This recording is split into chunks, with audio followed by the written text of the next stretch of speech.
Assalamualaikum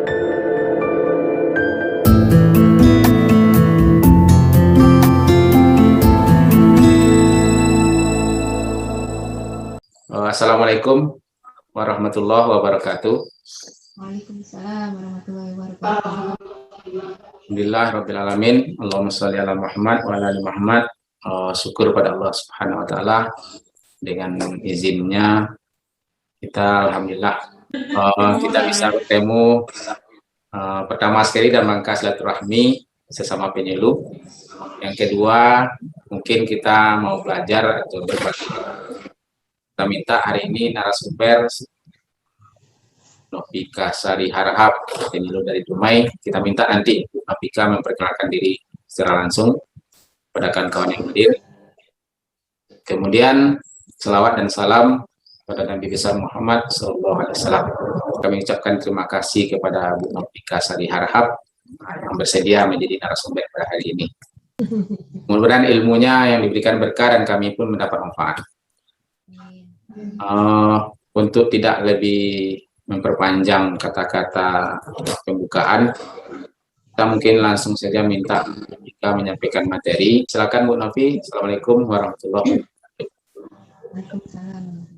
Bismillahirrahmanirrahim. Assalamualaikum warahmatullahi wabarakatuh.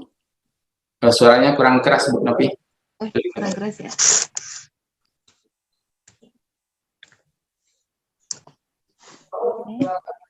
Cek. Oke, Pak. Sudah terdengar suaranya? Ada. Oke. Assalamualaikum warahmatullahi wabarakatuh. Waalaikumsalam. Alhamdulillahirrahmanirrahim. Wassalatu wassalamu ala asrofil anbiya'i wal mursalin wa ala alihi wa sahbihi ajma'in. Allahumma sholli ala Muhammad wa ala ali Muhammad. Terima kasih kepada Pak Kai yang telah memberikan kesempatan untuk sharing pada pagi hari ini. Mohon izin Bapak Ibu, bukan bermaksud menggurui, tetapi kita sharing saja. Gitu ya Pak Kai, karena di sini sepertinya senior saya semua nih. Jadi kita sharing saja. Sedikit izin share untuk share screen.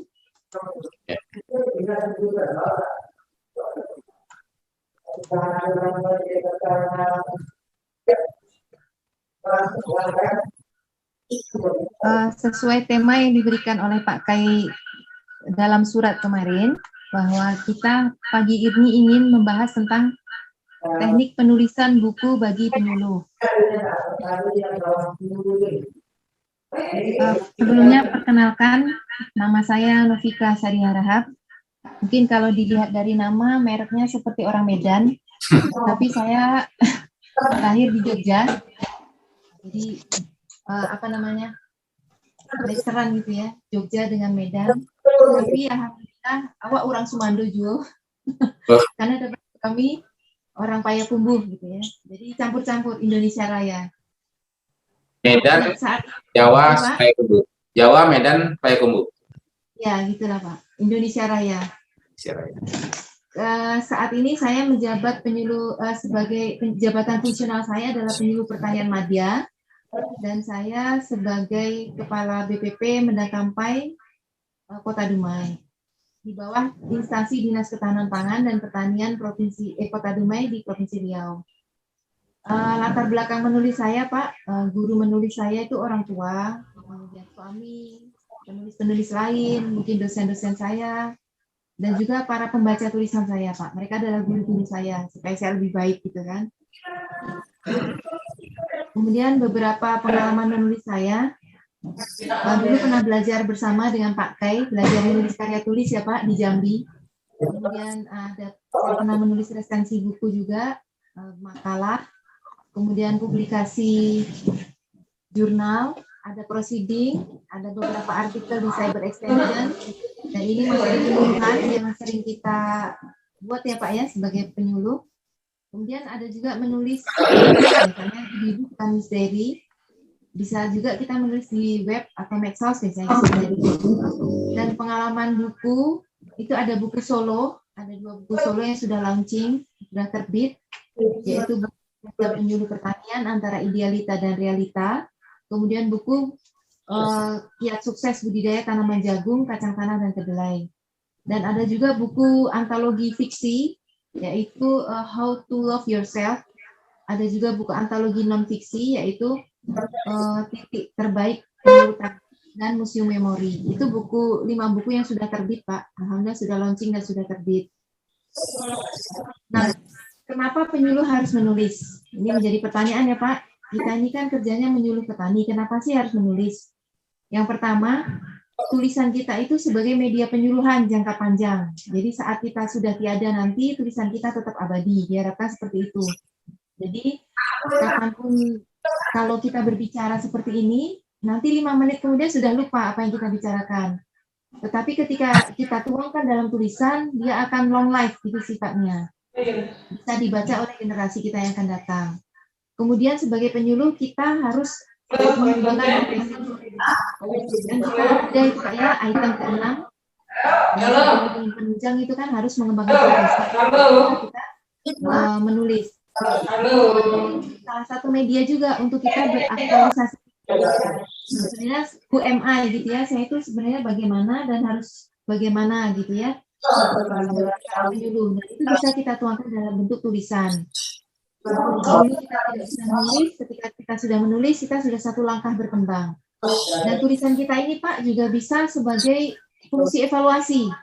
Apa yang sudah kita tulis saat ini, mungkin bisa kita evaluasi, baik oleh diri kita sendiri, maupun oleh atasan, maupun oleh lingkungan, seperti itu.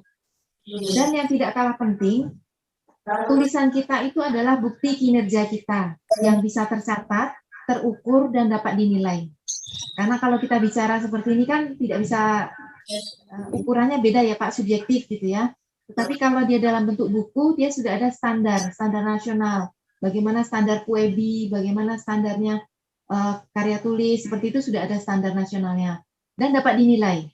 Karena ini titik penting bagi kita, seorang penyuluh adalah dinilai. Yaitu nanti hak kita memperoleh nilai dari DUPA, dari hasil kerja kita di lapangan.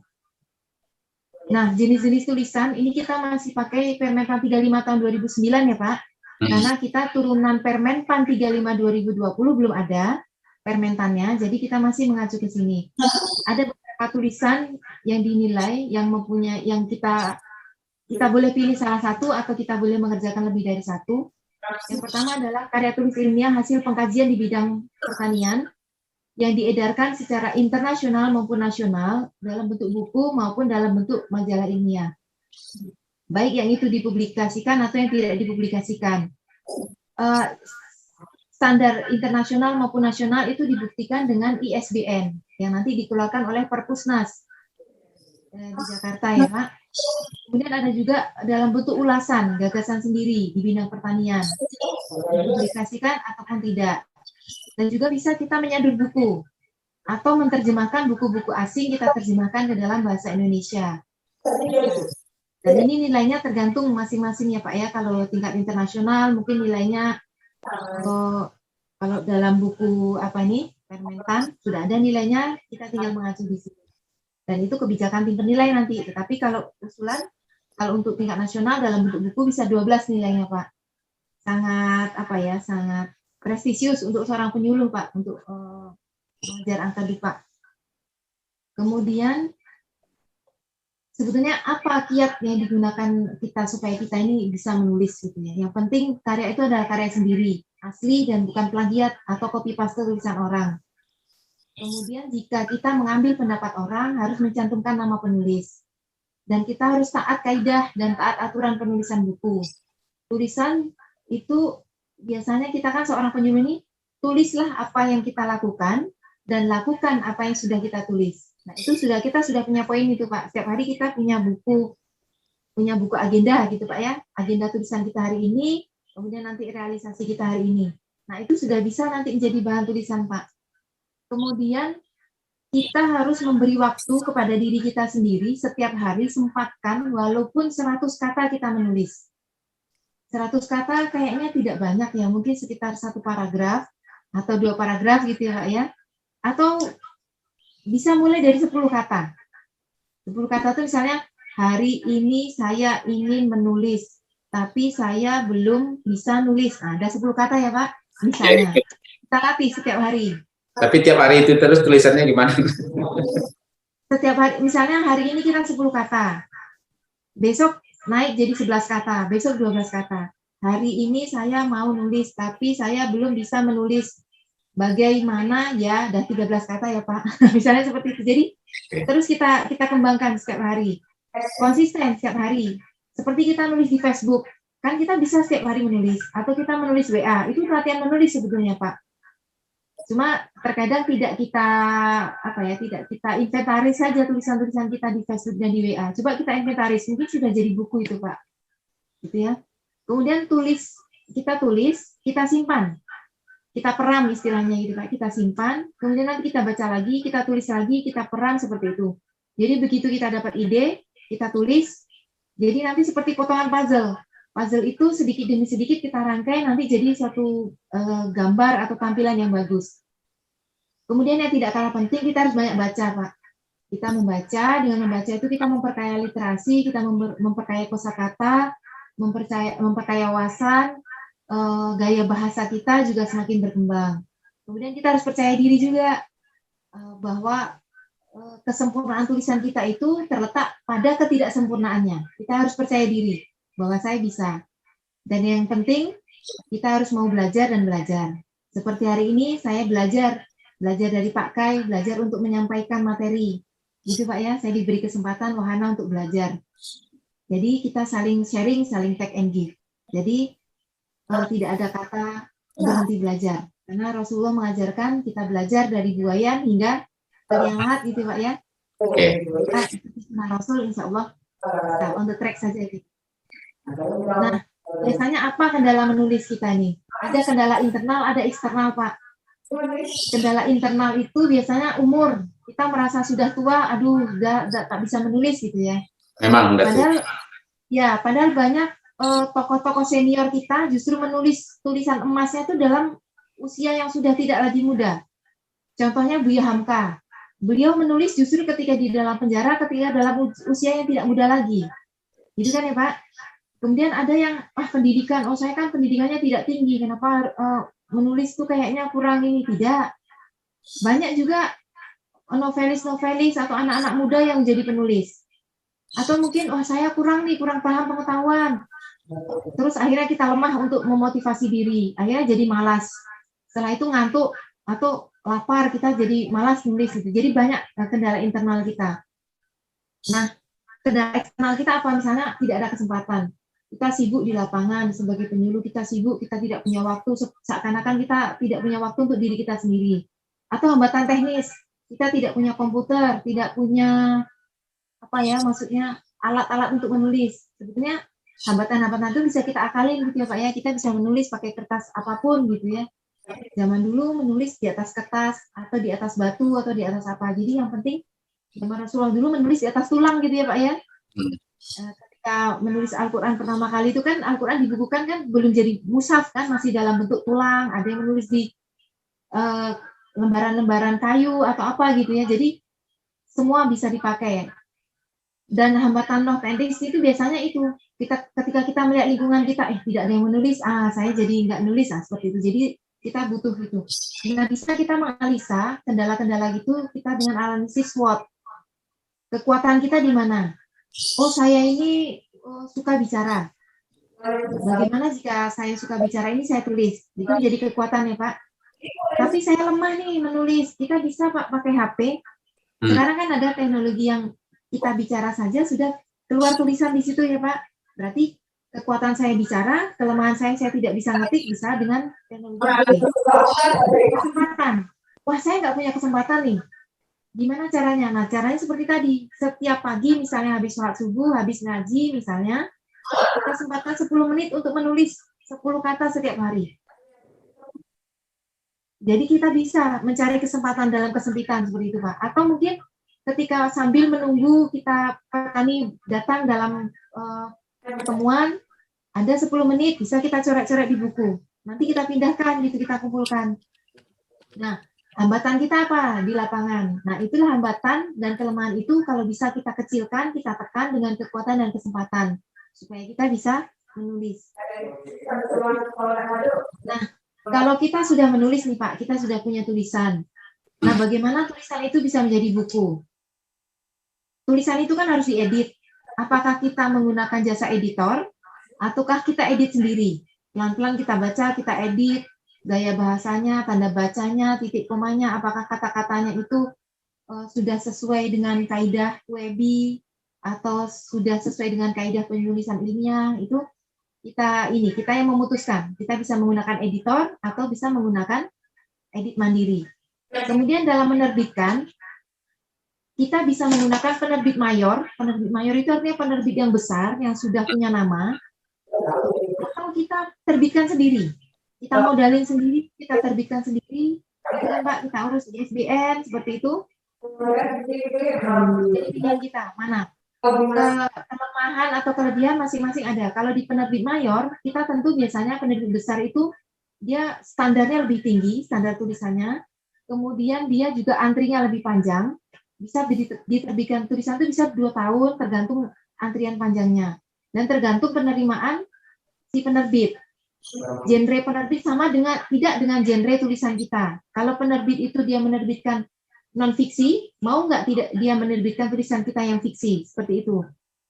Tapi kalau penerbit indie, kita cari penerbit yang sudah berbentuk PT, yang punya izin, kita ajukan tulisan, nanti diedit, di layout oleh penerbit itu, kemudian nanti di cross check lagi ke kita, setelah itu nanti diajukan ke Perpusnas ISBN-nya, kemudian nanti akan diterbitkan. Nanti kita launching, kita bisa lakukan bedah buku atau launching seperti ini, kita sharing dengan teman-teman di seluruh Indonesia, misalnya gitu ya Pak. Pengalaman Novi sendiri? Kebetulan kami tentang penerbit indie Pak. Kami penerbit indie, indie. Iya, kami indie.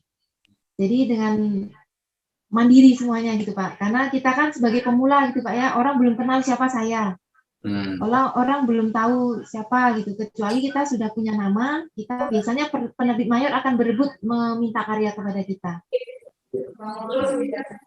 Nah, kalau yang indie ini gimana caranya? Langkah-langkah simpelnya mungkin seperti apa? Nah, langkahnya yang pertama kita cari penerbit, kita komunikasi dulu dengan penerbit.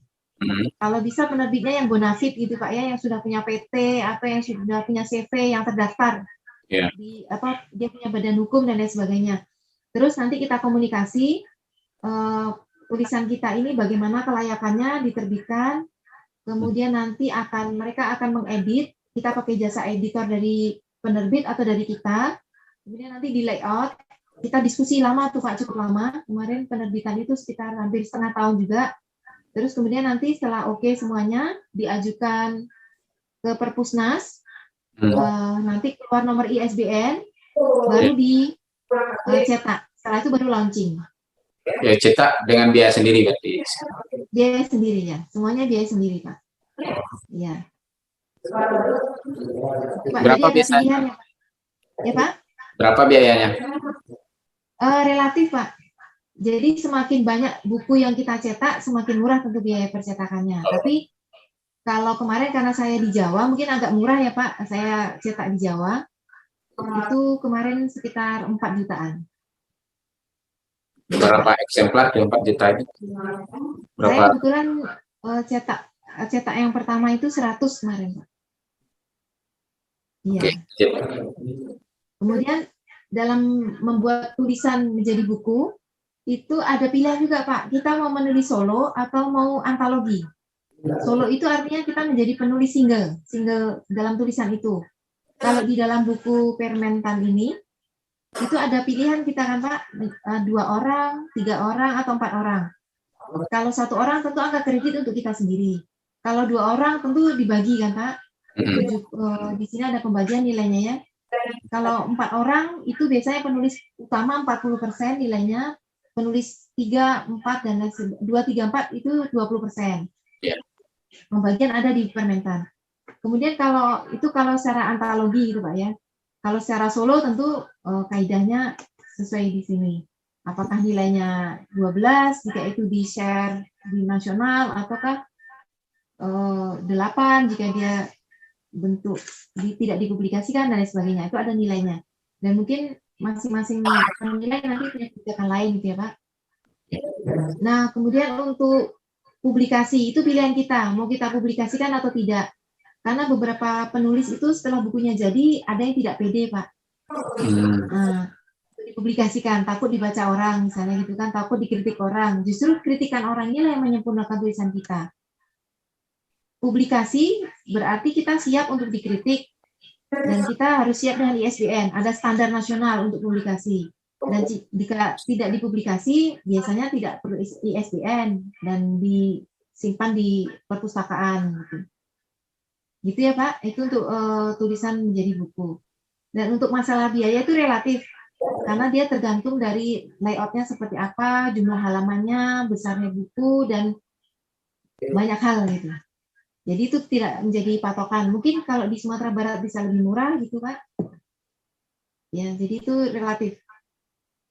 Nah, pesan saya bagi yang ingin menulis harus banyak berlatih tadi ya Pak ya. Setiap hari kalau bisa 100 kata kita tulis. Nah, sebelum menulis kita bikin dulu kerangka. Saya mau tulis apa, temanya apa, kerangkanya. Jadi kita hari ini dapat tulisan, sering membaca. Jadi kita wawasan kita tidak hanya kosakata kita bisa bertambah, wawasan kita bertambah. Nah, saat kita belajar, jangan membatasi hanya pada satu genre. Genre itu aliran Pak, aliran tulisan. Jadi kan kalau kita sebagai penyuluh kan aliran tulisan kita ada di sini nih. Ada artikel, ada saduran, kemudian ada buku, ada ulasan ilmiah, ada gagasan ilmiah di sini. Tapi saya mencoba out of the box, keluar dari kotak. Saya berusaha keluar dari zona nyaman. Saya berusaha menulis cerpen, saya berusaha menulis puisi, dan berusaha menulis tulisan yang sifatnya non-fiksi, sifatnya realita tapi ditulis dalam bentuk cerpen. Atau cerpen itu kan biasanya khayalan gitu Pak ya. Yeah. Jadi kita tidak membatasi, saya terus belajar, saya berusaha belajar. Dan saya mencoba menulis artikel juga. Gimana sih nulis artikel gitu, saya coba-coba kirim gitu kan ke pustaka di Kementerian Pertanian.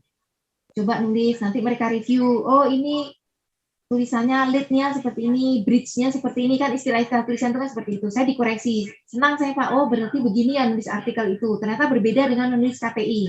KTI berbeda dengan tulisan ilmiah populer. Jadi dia menulis itu sangat dinamis, sangat berkembang gitu. Jadi kita yang ingin menulis, pesan saya, kita berlatih setiap hari. Tulislah walaupun 10 kata, syukur-syukur bisa 100 kata setiap hari, secara kontinu kita sempatkan waktu, barang 10 menit, 15 menit kita tulis. Seandainya kita tidak punya ide, blank sama sekali, kita nggak tahu nih kita mau tulis apa. Tulis saja. Saya tidak tahu saya mau tulis apa. Saya bingung mau tulis apa. Dan 12 kata ya Pak. Sudah jadi tulisan itu kan Pak. Bisa juga menulis, kenapa saya bingung menulis. Kenapa saya bingung menulis. Itu udah jadi tulisan. Jadi kalau saya tidak bisa menulis, maka tulislah apa sebab saya tidak bisa menulis. Atau apa sebab kita tidak bisa menulis. Maka itu sudah jadi tulisan sendiri nanti Pak. Jadi buku. Kenapa penyuluh pertanian tidak bisa menulis. Karena 1, 2, 3. Sudah jadi buku gitu ya. Atau kiat-kiat supaya kita mengatasi kebekuan supaya kita bisa menulis, itu bisa jadi buku juga. Kemudian kita banyak baca Pak. Kata dosen saya dulu, kata Profesor Haryono Sumangun dulu mengatakan orang yang bisa menulis adalah orang yang membaca. Dan tuntunan Allah dalam surat Al-Alaq kita pertama kali disuruh membaca. Gitu ya Pak? Baca. Bacalah. Setelah membaca, baru kita bisa menulis. Jadi sebenarnya kalau kita hidup sesuai dengan apa yang Allah perintahkan, apa yang Rasulullah tuntunkan, insya Allah bisa. Kadang-kadang kita tidak lupa. Dan membaca itu Pak, tidak hanya membaca buku demikian, tidak. Tapi kita bisa membaca dari lingkungan. Bagaimana perilaku petani, bagaimana perilaku tanaman, bagaimana perilaku hewan, itu sudah bisa menjadi tulisan kita. Jadi tidak hanya membaca ayat-ayat yang qauliyah, tapi kauniyah juga. Yang tidak hanya yang tersurat, tapi yang tersirat juga bisa kita baca, bisa menjadi sumber inspirasi kita. Dan kita jangan membatasi diri menulis, saya hanya ingin menulis artikel saja, tidak. Tapi bisa kita menulis banyak, jangan batas. Belajar dulu, setiap ada kelas-kelas menulis kita ikuti, setiap ada launching buku kita coba ikuti, setiap ada karya coba kita baca, mulai dari majalah, semuanya kita coba baca, gaya bahasa mereka, cara mereka menulis, cara mereka, ini kita pelajari. Dan semakin banyak kita ini membaca, nanti kita sudah bisa menulis, insya Allah. Dan menulislah agar generasi masa depan itu tahu bahwa kita pernah hidup di masa lalu. Gitu, Pak ya. Jadi kalau ada tulisan kita, ada bukti sejarah kita bahwa kita pernah hidup. Ada jejak kita di perpustakaan, ada jejak kita secara mungkin tulisan digital dan lain sebagainya. Dan satu, semua itu kenapa kita ingin menulis? Kan hanya satu, kita mencari ridha Allah. Menulislah bahwa kita niatkan kita mencari ridha Allah untuk sharing kebaikan. Semoga kebaikan itu dibaca, misalnya hanya satu orang yang membaca, satu orang itu mengamalkan, nanti dia tularkan ke orang lain, dia amalkan dan ditularkan dan sebagainya, maka mudah-mudahan bisa menjadi amal jariah. Itu saja sih Pak, pesan bagi yang ingin menulis, karena kebetulan saya juga belum penulis profesional, saya masih belajar. Sampai saat ini belajar dan belajar. Tidak menutup kemungkinan kita terus belajar. Gitu. Mungkin demikian. Sedikit sharing, sebenarnya tidak mengajari tapi sharing kita Pak ya, bincang-bincang aja. Sekian dan terima kasih atas kesempatan yang diberikan kepada saya. Kami kembalikan ke Pak Kai. Terima kasih Bu Novi. Jadi kita masuk kepada diskusi. Mungkin screen-nya tetap ditampilkan Bu. Boleh. Boleh tampilkan, nanti kawan-kawan bisa bertanya di mana yang screen yang mana yang diragukan. Silakan kepada kawan-kawan yang ingin bertanya. Oke Pak, mungkin kepada Ibu narasumber terlebih dahulu mungkin mohon maaf kami baru bisa joinnya di baru-baru ini karena memang masih juga pakai wifi yang ada di PPP gitu. Kapasitasnya juga mungkin sama maklum gitu.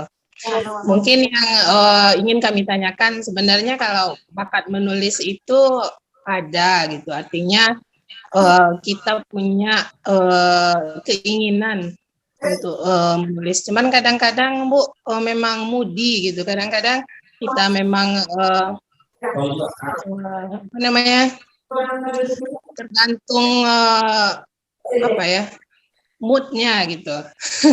Jadi gimana tuh Bu caranya biar kita memang punya mood yang bagus terus untuk menulis ini, terutama memang kalau menulis apalagi buat artikel, buat itu kan memang bukan pekerjaan yang biasa, baru bagi kami gitu. Mungkin mohon saran atau motivasi lah dari Ibu narasumber bagaimana mungkin triknya biar kita bisa semangat, kemudian moodinya ada terus gitu.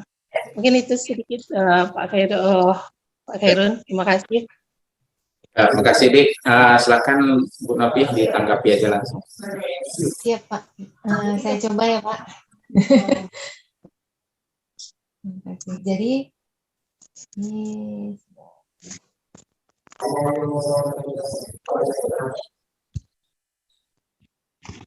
Pak.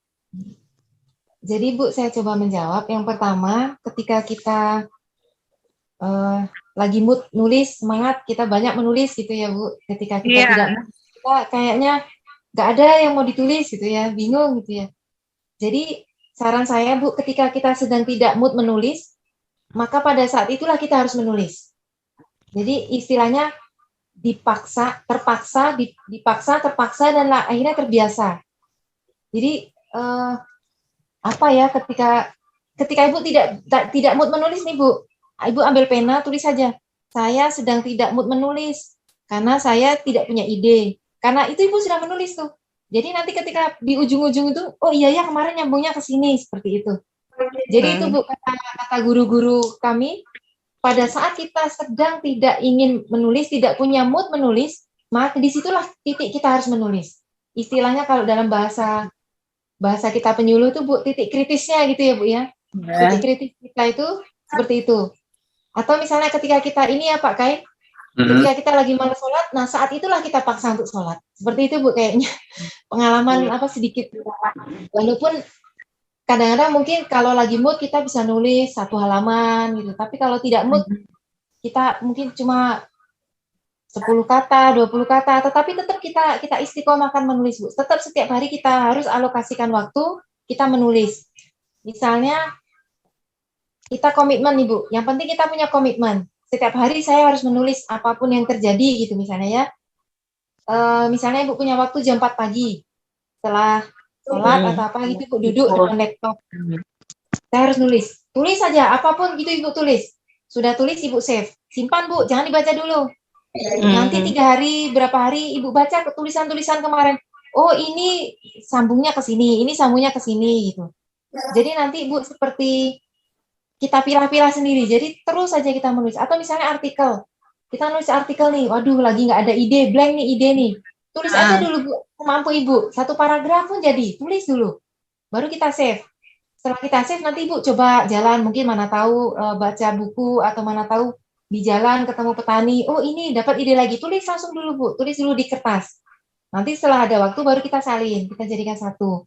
Tapi yang membatasi kita Bu, kita bikin dulu kerangka tulisan. Saya ini mau menulis artikel tentang teknologi panen penggunaan biopestisida, misalnya gitu pada jagung seperti itu Bu ya. Saya pingin menulis tentang biopestisida. Pertama kita survei dulu ke petani mana yang sudah menggunakan biopestisida, kita wawancara dia, kemudian kita gabung dengan teori.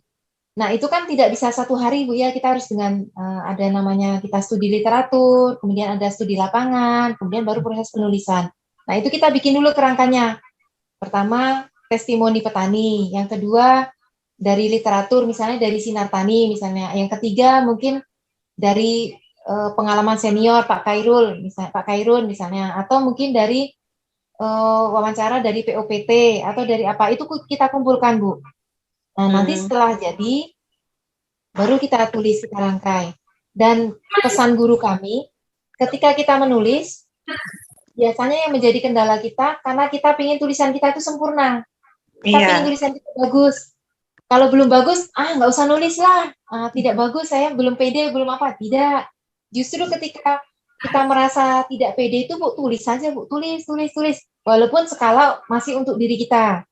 Nanti setelah Ibu sudah tulis, coba Ibu share dulu ke 2 atau 3 teman. Tolong baca tulisan saya. Nanti ada masukan. Oke. Setelah 2-3 teman, oke, kita share ke 10 orang. Oke, oh berarti oke nih. Coba Ibu upload melalui Cyber Extension. Oh sudah oke, masukan seperti itu. Jadi tahapan Bu. Biasanya yang jadi kendala kita karena kita ingin sempurna. Jadi karena kita merasa ini masih sepele, jadi kita tidak meneruskan. Itu biasanya kendala kita Bu. Kita harus pede Bu, percaya diri gitu. Mungkin itu Ibu sharing.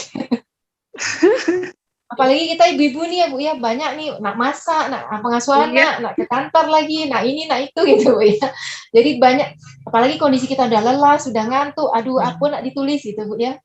Kadang-kadang itu. Bisa juga kita mencari teman. Kita temui Pak Kai saya lagi ini nih kehilangan ide. Pak Kai nih punya ide banyak. Ini Bu, arahkan tulisannya begini. Oh ya, terima kasih Pak Kai. Jadi seperti itu. Kita butuh sharing kadang-kadang Bu. Kadang-kadang kan kita ibu-ibu ini suka diam, kita pendam sendiri gitu ya Bu.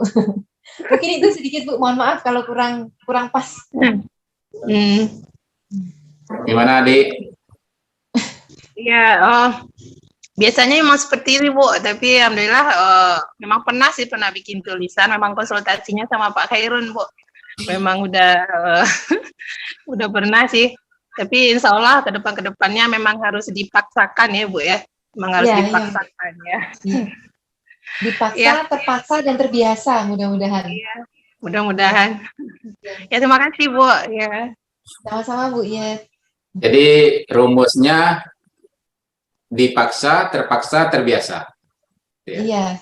Lama-lama apa Pak? Jadi kita yang kalau nggak nulis kok ada yang kurang gitu ya. Mungkin Seperti yang ini lain. juga Pak, kita kan dipaksa juga nulis dupa nih kan Pak. Dupa itu kan tulisan semua isinya kan Pak. Sebenarnya penyuluh ini penulis semua sebetulnya Pak. Mulai dari menulis notulen, menulis buku tamu, daftar hadir, itu kan tulisan semua ya Pak. Cuma kadang kita kurang menghargai diri kita aja sebenarnya. Sebenarnya kita ini penulis Pak, penyuluh itu adalah penulis. Karena notulen itu kan ada tulisan itu Pak. Seandainya Pak Kai atau ibu-ibu yang lain, kita kumpulkan notulen pertemuan kita di lapangan, sudah bisa jadi tulisan itu Pak, sudah bisa jadi cerita. Apa cerita? Misalnya kita bikin judul gitu ya, kisah perjalanan Khairun di BPP ini. Dari notulen-notulen itu sudah bisa jadi buku gitu Pak. Kemudian atau menulis kumpulan artikel, seandainya nih kita belum bisa menulis sendiri, Pak Kai bisa mengajak Ibu Yet atau bisa mengajak ibu-ibu yang lain, ayo kita gabung tulisan 1 sampai 4 orang, kita gabung tulisan. Ibu punya apa. Jadi judulnya nanti kumpulan materi apa ya, pengolahan ubi kayu oleh Pak Kai dan kawan-kawan. Itu sudah bisa jadi tulisan gitu kan Pak.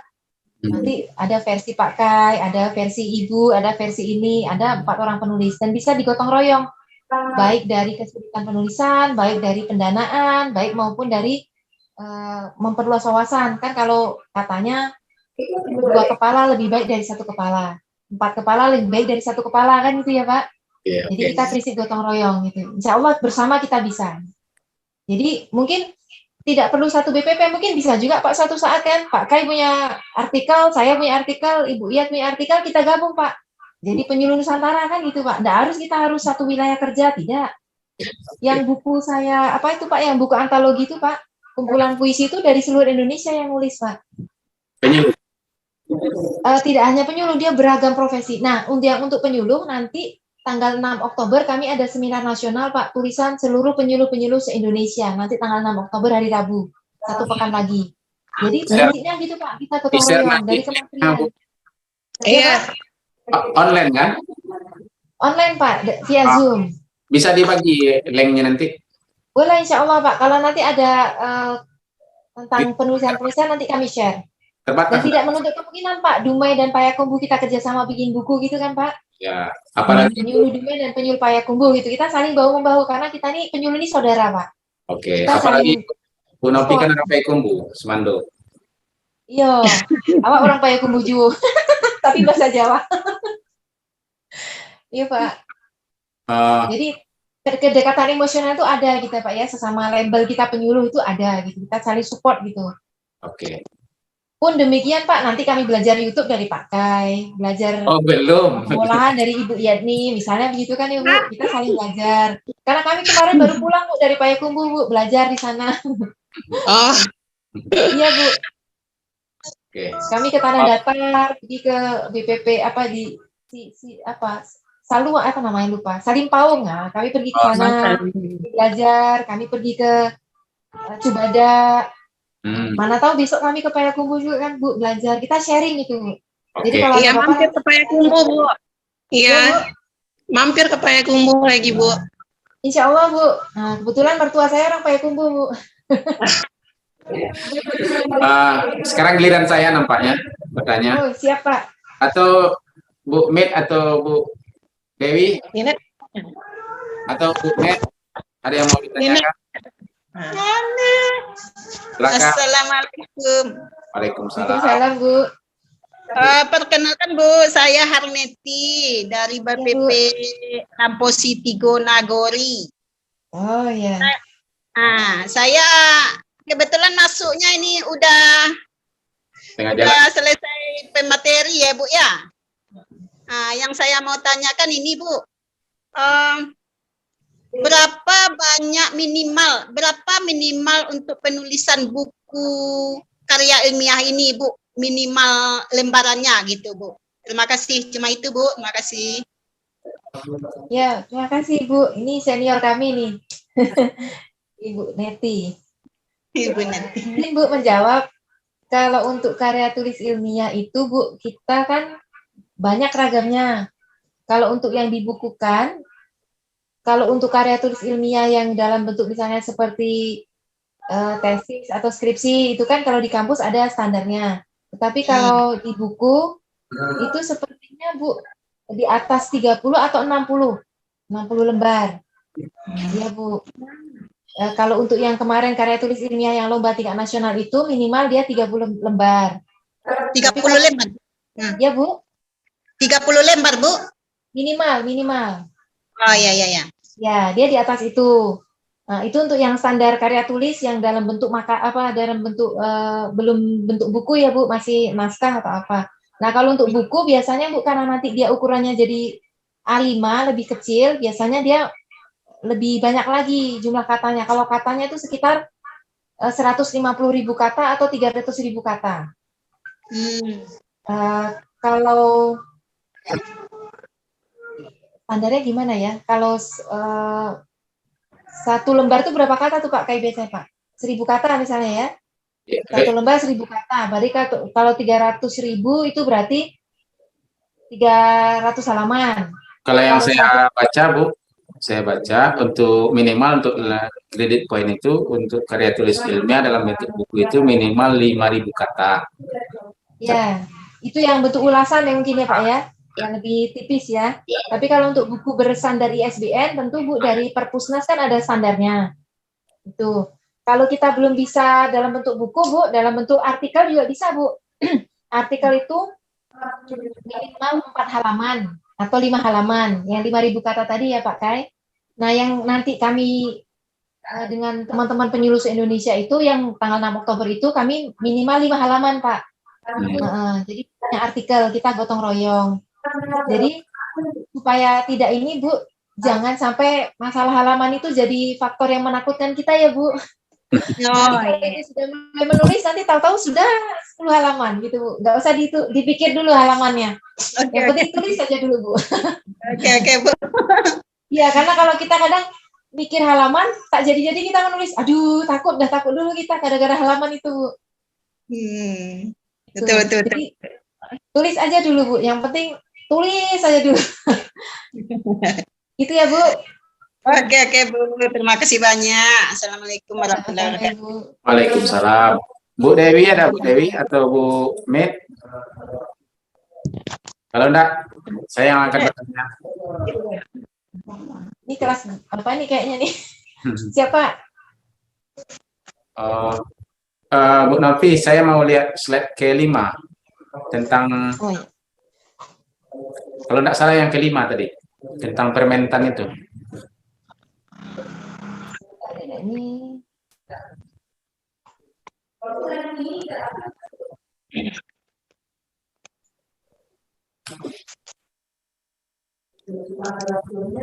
saya ulang ya Pak, tadi keluar dia.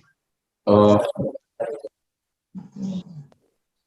Share dulu, baru share ulang. Keluar tampilannya Pak? Udah. Halaman 5-nya, kalau nggak salah.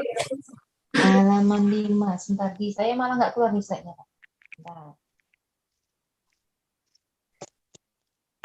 Oh, ini halaman 5 ya. Oke. Pak, nih. Ini yang saya masih banyak belum mengerti, Novi. Ini gimana, Pak? KTI hasil pengkajian di bidang pertanian dengan mana tadi? Ulasan ilmiah gagasan sendiri di bidang pertanian. Ini perbedaan ini saya belum terlalu memahami. Ini minta Novi menjelaskan sedikit. Pengkajian di bidang pertanian itu seperti apa, kemudian gagasan sendiri itu seperti apa. Gitu, Novi. Silakan. Izin ya Pak, izin sharing. Jadi ini Pak, kalau karya tulis hasil pengkajian itu berdasar pengalaman kami, waktu itu kami pernah mengadakan pengkajian selama 2 tahun, introduksi varietas unggul padi di lahan rawa, di lahan pasang surut waktu itu Pak.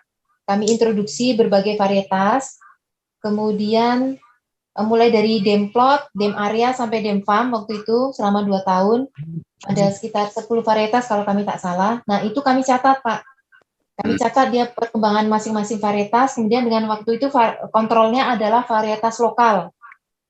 namanya varietas Si Cantik dari Medan. Tingginya hampir 150 cm ya, 1,5 meter tingginya. Nah, itu kami compare dengan varietas-varietas baru. Waktu itu ada Inpara 10, Inpari 13, ada Towuti, ada Ciherang, ada Inpara 6, 8, saya lupa. Pokoknya ada sekitar 10 varietas gitu Pak ya, kan udah lama sekali, udah sekitar tahun 2012 waktu itu. Dan itu saya catat keragaman agronomisnya, kemudian keragaman agronomisnya meliputi bisa tinggi tanaman, jumlah anakan, kemudian jumlah bulir, panjang bulir, jumlah bulir dalam satu tangkai, kemudian dibandingkan dengan yang varietas lokal, yang tanpa jajar legowo dengan jajar legowo. Itu saya bandingkan. Kemudian saya bandingkan juga yang ditanam pada musim hujan dengan pada musim kemarau. Jadi perbandingannya begini, sesama varietas unggul musim hujan dan musim kemarau, mana yang tahan di musim hujan, mana yang tahan di musim kemarau. Kemudian kontrolnya adalah varietas lokal. Kemudian nanti kita bandingkan jumlah anakannya.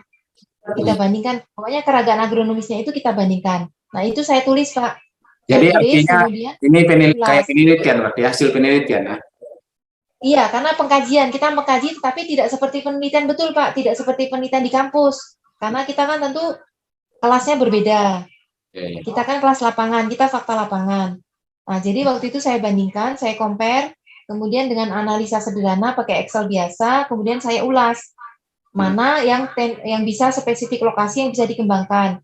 Kemudian juga saya wawancara dengan petani, mana di antara varietas-varietas itu yang secara rasa yang diterima oleh petani. Nah, itulah yang kita kembangkan. Yang secara rasa, secara hasil ubinannya yang paling tinggi, hasil produktivitasnya yang paling tinggi, nah itu yang kita kembangkan yang diterima oleh petani. Itu Pak. Itu kalau dari hasil pengkajian. Nah, kalau gagasan ilmiah, itu misalnya yang sekarang ini nanti di tanggal 6 itu kan ada masing-masing penyuluh punya gagasan ilmiah. Nah, saya punya gagasan ilmiah, saya tulisan saya itu menjadi penyuluh yang dirindukan oleh petani. Bagaimana? Jadi kita supaya menjadi penyuluh itu dirindukan petani. Berarti kita harus punya kemampuan soft skill dan hard skill. Hard skill adalah ilmu-ilmu yang kita pelajari di bangku kuliah, di bangku pendidikan, atau di bangku pelatihan online maupun offline. Nah, soft skill itu adalah ilmu etika, ilmu sopan santun, dan ilmu yang itu ya Pak, yang kita pelajari, budaya, bahasa, dan lain sebagainya. Bagaimana itu bisa di-compare, digabungkan, itu usulan saya. Nah, itu saya tulis menjadi itu bukan dari hasil penelitian, tapi dari gagasan. Nah, ya, itu gagasan saya yang saya tuangkan. Tentu saya dari ini juga membaca tren sekarang ini apa nih? Karena tren sekarang ini kan dari Pak Menteri Pertanian maupun Pak Dedi kan waktu itu pernah beberapa kali di acara MSPP maupun di acara Ngobras kan mengatakan agar menjadi penyuluh yang dirindukan petani. Jadi penyuluh yang dirindukan adalah begini-begini. Nah, saya berpikir, kira-kira apa lagi ya langkah yang harus saya lakukan sebagai seorang penyuluh gitu kan. Nah, itu saya tulis. Dan nanti akan diseminarkan di tanggal 6 insya Allah nanti Pak. Jadi itu gagasan kita. Kemudian bisa juga kita, misalnya Pak Kai punya ide nih di bidang peternakan. Bagaimana penggemukan sapi versi Pak Kai. Menurut pengalaman saya di lapangan, penggemukan sapi itu harus begini, harus begini, harus begini. Misalnya gitu kan, itu sudah menjadi gagasan ilmiah. Tetapi apa yang kita tulis itu tetap dalam koridor ilmiah gitulah istilahnya Pak. Kita mengacu standar penulisan ilmiah, kita tata bahasanya dan lain sebagainya. Atau ketika kita mensitir pendapat orang, itu harus kita sertakan narasumbernya. Dan dalam ulasan ilmiah itu kita menyitir pendapat orang. Itu tidak boleh lebih 30% kita menyitir pendapat orang. Harus di bawah 30%. Misalnya 5% boleh kita mengambil pendapat, seperti misalnya saya mengambil pendapat Pak Dedi tadi kan menjadi penyuluh yang dirindukan. Tapi setelah ke bawahnya itu pendapat saya cerita bagaimana pengalaman saya di lapangan, terus bagaimana ketika ada penyuluh yang senior, kita bertanya ke penyuluh senior atau kita bertanya ke petani senior gitu. Kan kita jadikan para petani ini sebagai guru kita gitu. Nah, seperti itu Pak, itu gagasan-gagasan. Bisa ditulis, insya Allah bisa. Dan itu bisa kita coba kirim Pak ke Sinar Tani maupun ke majalah-majalah ilmiah lainnya. Coba kita ikutkan seminar-seminar gitu. Ketika nanti kita mendapat review yang proposal diterima, bisa kita jadikan angka kredit nanti Pak, ditulis. Jadi kita coba-coba aja Pak. Kali ditolak, nggak apa-apa, 2 kali, 3 kali, mungkin yang ke 30 kali kita diterima, alhamdulillah gitu. Jadi istilahnya terus belajar, jangan pantang menyerah. Oke. Terus kalau pengkajian itu Pak, kita bisa rame-rame dengan teman-teman gitu. Misalnya ada sekarang di sana kan padi banyak ya di Payakumbuh ya Pak. Jadi Pak Kai mengambil dari sisi agronominya. Nanti teman-teman ada yang lain mengambil dari sisi hama penyakitnya. Teman yang lain bisa mengambil dari sisi pasca panennya. Atau teman yang lain bisa mengambil dari sisi yang lainnya, sisi budayanya atau sisi kelembagaan petaninya bisa. Jadi dari satu ladang itu bisa kita keroyok tulisan macam-macam gitu. Dan kalau misalnya kita tidak bisa menulis buku, ya kita bisa tulis melalui itu, gagasan ilmiah artikel itu nanti bisa dikumpulkan jadi satu buku. Sudah jadi angka kredit, Pak. Insya Allah, mudah-mudahan. Oke, makasih Bu. Maaf Bu, ini waktunya tinggal 5 menit 20. Oke, siap. Kalau masih ada, silakan kepada kawan-kawan yang ingin berdiskusi. Ini Dewi atau Mehmet atau Maya. Saya lihat nih ada Maya, kalau masih ada. Kalau enggak, waktu kita tinggal 5 menit. Saya izin Bu, seandainya ada kawan-kawan yang bertanya nanti di luar pertemuan kita nih, saya teruskan ke Bu Novi nanti atau enggak apa-apa kan? Boleh, siap Pak, Insya Allah Pak. Oke. Insya Allah kita sharing-sharing nanti. Saya juga nanti belajar sama Pak Kai, jadi YouTuber. Bu Novi, kami Ya, terima kasih banyak sama Bu Novi. Ya, sama-sama Pak. Sudah bersedia untuk memberi atau berbagi ilmu dengan kami. Mudah-mudahan betul-betul minimal menambah penyemangat kami untuk mulai lagi menulis, karena mungkin kami di Kota Payakumbuh ini bisa dibilang agak bukan tidak semangat tapi agak kurang mungkin. Mudah-mudahan dengan ini bisa meningkatkan semangat kami untuk menulis kembali dan bekerja sama untuk kemajuan ke depan. Bu Dewi masih ada yang disampaikan? Makasih Bu Novi. Makasih Bu Novi. Terima kasih Bu. Setelah mendengar apa yang dikatakan disampaikan oleh Novi, mungkin mudah-mudahan kami penyuluh Payakumbuh termotivasi lah untuk mulai menulis, karena memang kalau sebenarnya banyak yang bisa kita cari menulis gitu. Tapi itu mungkin moodnya kata Bu Yetni tadi kan, moodnya kurang. Jadi mungkin dengan adanya ide-ide dari Bu Novi tadi, kalau walaupun mood kurang kita bisa aja nulis sekarang tidak mood, besok tidak juga mood, mungkin lama-lama akhirnya kita bisa mau menulis gitu. Oke, Makasih banyak Bu Novi. Rumusnya tadi terpaksa, dipaksa, terbiasa. Ya. Terpaksa, dipaksa, Terbiasa. terbiasa. Mudah-mudahan. Terima kasih banyak. Ditunggu launching bukunya Bu. Ya, jadi, Penyuluh Payakumbuh Timur launching buku, Insya Allah. Insya Allah ya. Mudah-mudahan Bu Novi. Bu Novi di rumah itu Kak. Bu Novi. Halo Bu Novi. Ya Bu. Di rumah itu Kak. Insya Allah Bu.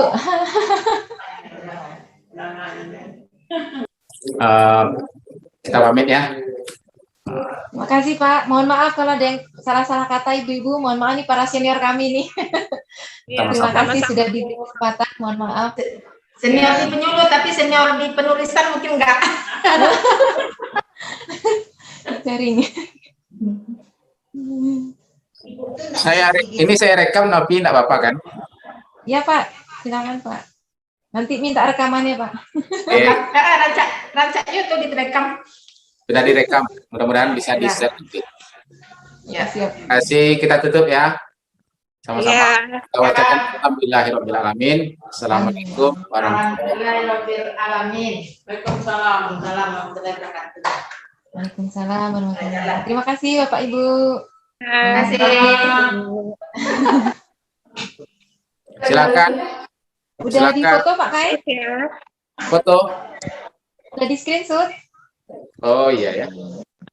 Screenshot ya. Iya. Oh iya, Betul. screenshot.